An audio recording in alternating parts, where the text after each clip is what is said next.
Hello, everyone. My name is John Ramirez, and I am a guy who has a last name that starts with an R. So I have been assigned Module 6 because of that.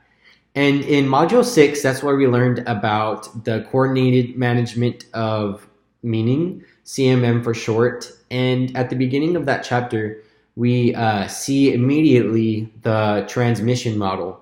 And I chose that to be the model that I wanted to talk about today. And basically, what the transmission model states is that we have a source with the message that gets channeled to the receiver. And if that message gets relayed appropriately, then it's successful. And we can see that today in a lot of relevant things that we do in our day-to-day life. Specifically, as UTSA students, we can see the transmission model applied whenever there is an on-campus emergency. Anytime there is one, UTSA will either shoot you a text, give you a call, or shoot you an email about the situation that's going on.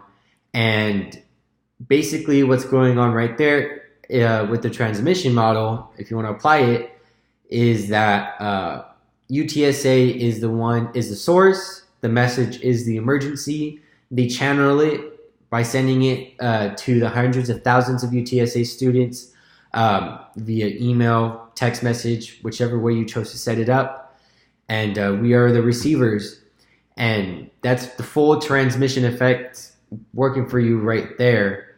Another big example that you can use this for as well, or not you, but mainly me, that I've seen in my life, just like a relevant experience of the transmission model, would be one time I was at a music festival and I felt a little bit of a drizzle, and I got worried that it was going to rain and just ruin everything. And about 5 minutes later, that drizzle turned into a full-on storm. And then soon after that, you just hear in every speaker of the entire ground that they're evacuating, that the festival is over, everybody needs to get out.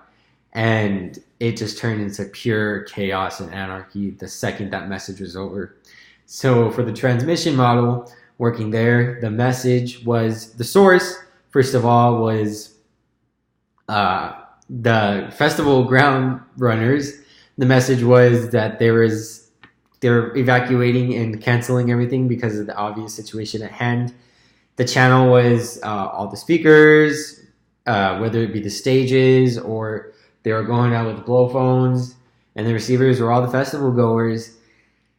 And that's the situation where the transmission model applies, where you just definitely wouldn't want it to apply. You know what I mean?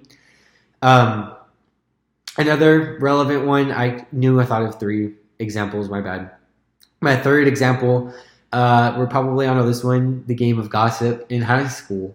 You know, whether it be a true or false statement about somebody, I'm pretty sure someone was spreading something about someone that they didn't like for reasons unknown and reasons that were probably not valid. But yet, hey, everyone just had to know everything back in high school with the cheese man and all. So the source would be the high school kids. The message would be, the gossip. Channeling it would be mouth to mouth, texting, tweeting about it. And the receiver is whoever really wants to know about the gossip. I hope you guys learned a lot about the transmission model. It is a very basic model. You can apply to a lot of things. And in conclusion, it's a very basic model that you guys can apply, and you should wake up and see where it's already being applied in your life. Thank you.